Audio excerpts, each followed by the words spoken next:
எல்லாம் புகழும் இறைவனுக்கே. உருளைக்கிழங்கு கீரை கூட்டு எப்படி செய்யலாம் பார்க்கலாம் வாங்க. 3 புளிக்கரண்டி எண்ணெய் சேர்த்துக்கலாம்.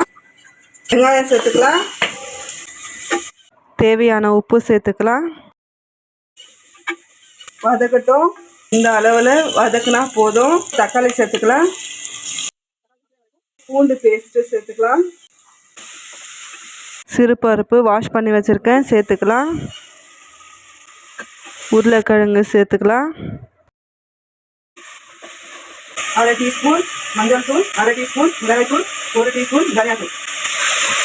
வாஷ் பண்ணி வச்சுருக்க கீரை சேர்த்துக்கலாம். தண்ணி சேர்த்துக்கலாம். இப்போ குக்கரை முடிக்கலாம். 2 விசில் வரட்டும். 2 விசில் வந்துட்டு பிறகு பார்க்கலாம். 2 விசில் வந்துடுச்சு. குக்கரை வந்து பார்த்துக்கலாம். துருவிய தேங்காய் சேர்த்துக்கலாம்.